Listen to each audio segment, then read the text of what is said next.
What is up, everyone? Emily here with Travel and Ledger, and welcome back to my channel. Today I am channeling the Venetian as I tell you my top 5 tips on how to save money in Vegas. Now, I know everyone thinks, oh, Vegas is so expensive, you're gonna spend so much money, and it's only because you don't know how to do Vegas right. The key to Vegas is all about couponing and rewards cards. And at the end of this video, I'm actually gonna tell you how you can get a free buffet, free trip. There's so many things that they offer for free. I'll tell you that at the very end. So let's jump into it. Tip number 5 for how to save money when you're in Vegas. The minute you touch down in Vegas, you are going to want to look around for those coupon cards. They're either going to be at the airport, they're going to be in your Uber, they're going to be in your taxi cab. You're going to see a little booklet that says Vegas coupons on it, or you're going to see Vegas magazines. Now, the Vegas magazines you're probably most likely going to see once you step into your room, because a lot of the casinos, they give you this on your table when you walk in as like a welcome. There's going to be coupons in there and you're going to want to check them out. Now we also live in the digital age, so there's a number of Vegas coupons online. So you can check out different websites that offer Vegas coupons. And one of my go-to coupons online right now is going to Fashion Show Mall. So if you go to the Fashion Show Mall customer service desk, it's gonna look like this. And you just sign in, they give you a password, and then you just unlock all these savings for Fashion Show Mall and the Venetian. So those are only 2 locations in all of Vegas. So imagine how many other places have the same kind of idea. It's just all about finding them and asking around. And trust me, guys, they're not that hard to find. Just now that it's digital, people don't ask for them anymore. So just ask around and see who knows what. Tip number 4 seems like a no-duh way to save money, but it's kind of like people don't do it. I don't know why. When you check in, even if it's a digital check-in, you can ask the attendant if they have any coupons available. When you're staying at a casino, they're often going to give you all sorts of things for free just for staying there. I've had like 2-for-1 steaks at the steakhouse before. Yes, that's real. The Link actually gave it to us. There were coupons in our room when we arrived. I don't know how we landed that, but thank you, the Link, for giving us that. That was a great day. So I guess the reality of tip number 4 is just ask, because if you don't ask for things, you won't receive, and see what they have to offer you. Since you're staying there, you'll really be surprised what these casinos will give you to really make you feel like you have that VIP experience. Tip number 3, I feel like a lot of people don't know this, but you can save money around the casino by using your rewards cards. And a lot of people think it's just for gambling, that you just rack up points on your card and you can use it for free play. But you can actually use your reward points anywhere in the casino. So when you're buying like a t-shirt, give them the rewards card. When you're buying a coffee, give them the rewards card. Anytime you make a purchase inside that casino, and again, this is why I love MGM and Caesars, because they have a whole number of casinos on the strip. So every time you buy dinner somewhere, buy lunch somewhere, and you buy it at the casino in their chain, in their Caesars rewards or in their MGM rewards chain,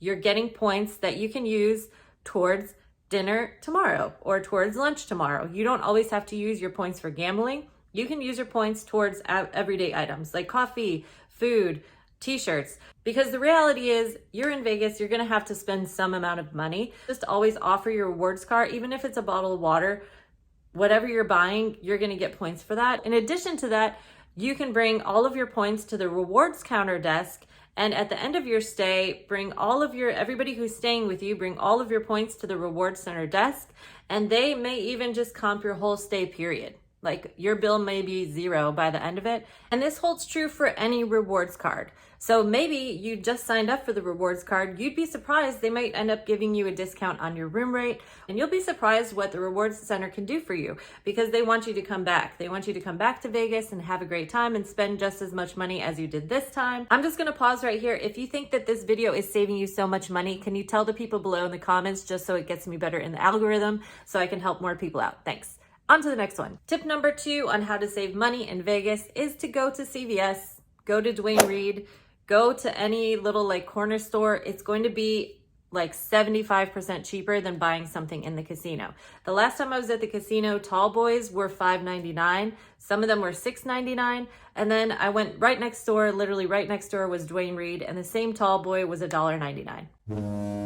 Just remember that you don't have to buy your souvenirs even in the casino. So many places that you can save money. And my last tip is to go to happy hours. Yes, you're thirsty all day. Just like get a tall boy, get a bottle of champagne or something, Make it last you for a little bit until you meet that happy hour. And especially if you're not gambling, we all know that drinks are free in Vegas when you're gambling, but if you don't want to gamble and you just are there to drink and have fun, just hold out to those happy hours. And honestly, guys, some places have lunch happy hours, they have brunch happy hours, then they have dinner happy hours, and this goes for food and drinks. So don't think it's only drinking when you go to a happy hour, it's also for food. So if there's that expensive place that you really wanted to try, but you don't want to spend that much money there, go to their happy hour. Or go to like a food tasting tour where maybe it's $200 for a whole night of eating versus just $200 for one person's steak. Check those out and make sure you save your money. Don't spend it all on just a piece of steak. Buffets are also another way to save money. You start a little early and get dinner and lunch. And this way you get to sample a little bit of everything. You could have a little filet mignon, a little lamb chops, a little fish, a little oysters, a little crab's legs. Like the buffets in Vegas are known for their crab's legs. If you like crab legs, that's like the place to go. These are all the things that will save you money along the way. And it might not seem like much right now, but at the end of your trip, when you're like, oh, we only spent $300, you're gonna be like, wow, I could have spent like $800 if you think about it. So all these little things add up, and guess what? That leftover money could be what you use for your next Vegas trip. And now on to the bonus tip that I was talking about. All right, this is kind of like a touchy topic. Like people are gonna love me or hate me for this. Go to a timeshare presentation. But hear me out, because there's different kinds of timeshare presentations. What they're gonna do is they're at the front of every casino and they're gonna say, oh, would you like a free show tonight? Would you like a free buffet? Would you like a free vacation? Wow, cool. Oh yeah, maybe. And just say, oh, I'm already getting a free buffet through the casino, so, or I'm already getting free dinner through the casino. The casino gave me some free stuff because I'm a rewards member. Oh, you're a rewards member? Oh, so how about a free trip? Like, oh, how long's the trip? Like 2 days? Oh, no. What about a week trip? Oh, okay. You can literally haggle with these guys. They'll give you a full trip, but it's not really free because here's the catch. You're gonna have to go to a timeshare presentation. Walking you through the timeshare presentation, you're gonna go in, they give you lunch and they give you a brief like why you should buy the timeshare. Then you have to sit through about a 3-hour presentation, again, why you should buy the timeshare. So it could be 3 hours to 5 hours. Some of them are all day. So before you go into it, just ask, how long is the presentation for? Because I'm only here for the weekend, so I don't really have that much time to spare. And they'll say, oh, actually, we have this 3-hour presentation tomorrow, if you could do that. Because there's a couple different kinds. There's one that's just the presentation and lunch kind of thing. And then they also have one where they take you out to the timeshare and they show you the property. It takes you like so much time. Don't waste your time doing that one because we don't want to buy a timeshare. You just say, you know what? I thought this was in my price range. It's out of my price range. I can't buy it because they're going to talk you down. They're going to say, oh, what about $500 a month? What about $15 a month? And you're like, oh, $15 a month for a piece of property.